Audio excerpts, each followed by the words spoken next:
नमस्कार सर्वांना. मी रामजी टेक सरकारी या आपल्या मराठी मातृभाषेतील यूट्यूब चॅनलवरती मी तुमचं पुन्हा एकदा सर्वांचं स्वागत करतो. मित्रांनो, आज आपण नॅशनल इन्फॉर्मेटिक्स सेंटरमध्ये जी रिक्रुटमेंट आलेली आहे त्याच्याबद्दल आपण चर्चा करणार आहोत.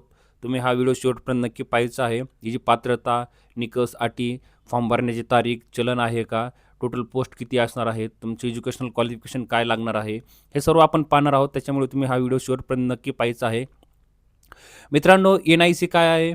NIC म्हणजे आपलं सेंट्रल गव्हर्नमेंटचे जे ई ऑफिस असतील, वेबसाईट असतील, आपल्या स्टेट गव्हर्नमेंटचे जे डिस्ट्रिक्ट कलेक्टर ऑफिसच्या जे वेबसाईट असतील, हे कोण हँडल करतं? NIC हँडल करतं. नॅशनल इन्फॉर्मेटिक्स सेंटर थ्रू हे हँडल केलं जातं.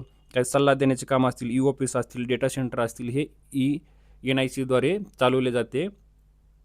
त्याच्यामुळे एक आपल्या सेंट्रल गव्हर्नमेंटचे NIC एक महत्त्वाची काय असणार आहे? केंद्र असणार आहे. इलेक्ट्रॉनिक आणि information technology government of India म्हणजे आपली मिनिस्ट्री आहे, त्याच्या अंतर्गत ही NIC संस्था काम करते. त्याच्यामुळे NICमध्ये सायंटिस्ट बी ग्रुप आणि गॅजेटेड ज्या पोस्ट आहेत, टेक्निकल असिस्टंटच्या ह्या पोस्ट निघालेल्या आहेत.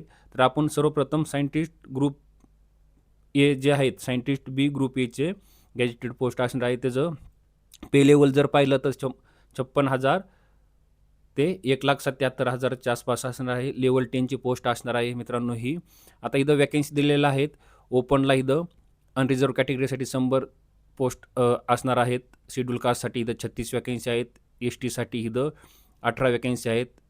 OBCसाठी इथं 65 वॅकन्सी आहेत आणि जे EWS आहे त्यांच्यासाठी इथं 24 वॅकन्सी आहेत आणि अदर जे हँडिकॅप असतील त्यांच्यासाठी काही रिझर्वेशन दिलेलं आहे.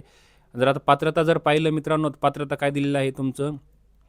इंजिनिअरिंगमध्ये डिग्री असेल, बॅचलर इंजिनिअरिंग, टेक्नॉलॉजीमध्ये असेल, CSIT इलेक्ट्रॉनिक असेल तुमची, MCA झालेला असेल, BCA MSc झालेला असेल, कॉम्प्युटर सायन्समध्ये MPhil झालेला असेल. आता हे सब्जेक्ट दिलेले आहेत. इलेक्ट्रॉनिक आणि कम्युनिकेशन, कॉम्प्युटर सायन्स, नेटवर्किंग दिलेलं आहे, सायबर सिक्युरिटी दिलेलं आहे. हे सब्जेक्ट सर्व दिलेले.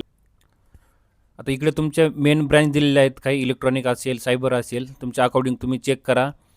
आणि मेन म्हणजे मित्रांनो काय आहे इथे तुमची शैक्षणिक पात्रता, जे तुमचं गेटचं व्हॅलिड स्कोर असणार आहे 2024, 2025 आणि 2026. आता 2026चं जर म्हटलं तर गेटचे जे आता एक्झाम चालू आहेत 7 तारखेपासून 13 ते 14 तारखेपर्यंत फेब्रुवारीच्या दरम्यान तुमची एक्झाम आहेत. आणि विथिन 1 मंथमध्ये तुमचा गेटचा रिझल्ट लागल्यानंतर ते 10 दिवसाच्या नंतर तुम्हाला काय करायचं आहे? ॲडव्हर्टाइजमेंट फॉर्म भरण्यासाठी ओपन होणार आहे.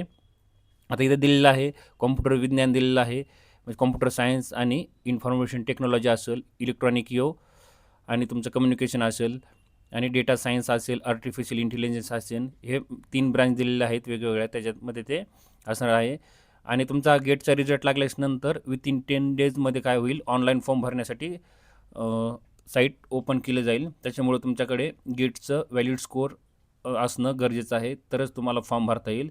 आणि दुसरी जी आहे जी भरती जी NICमध्येच असणार आहे, पण पद कोणचं असणार आहे मित्रांनो? इथे टेक्निकल जे असिस्टंट आहे त्याचे पद असणार आहे. आता इथं वॅकन्सी दिलेल्या आहेत, तुम्ही वॅकन्सी पहा. सायंटिफिक टेक्निकल असिस्टंट ए ग्रुप बीची वॅकन्सी असणार आहे आणि नॉन गॅजेटेड असणार आहे हे. ठीक आहे. 35,400 ते 1,12,400 तुम्हाला सॅलरी असणार आहे. आता अनरिझर्वसाठी 154 पोस्ट असणार आहेत. SCसाठी 56 पोस्ट असणार आहेत. STसाठी 28 पोस्ट असणार आहेत. OBCसाठी 101 पोस्ट असणार आहेत तुमच्या आणि EWSसाठी 37 जागा असणार आहेत टोटल आणि हँडिकॅपसाठी 18 जागा असणार आहेत. क्वालिफिकेशन सेम असणार आहे तुमची MSc, MS, MCA, BE, BTech जर असं पास असाल तुम्ही विथ तुमच्याकडे 2024, 2025 आणि 2026 या शैक्षणिक वर्षामधील गेटचं व्हॅलिड स्कोर असणं गरजेचं आहे, तरच तुम्ही इथे फॉर्म भरू शकता. आणि ह्या इलेक्ट्रॉनिक आणि टेलिकम्युनिकेशन असं काही वेगवेगळ्या तुम्हाला मेन ब्रँचमध्ये तुमचं MSc जे BE, BTech असेल तुम्हाला क्वालिफिकेशन असणं गरजेचं आहे. सेम तीच प्रोसेस असणार आहे. गेटच्या तुमच्या व्हॅलिड स्कोरवरती तुमची फॉर्म भरण्याची सुविधा अवेलेबल असणार आहे. मित्रांनो, लवकरात लवकर काय करा, रिझल्ट लागल्यानंतर फॉर्म भरा. खूप छान ऑपॉर्च्युनिटी आहे.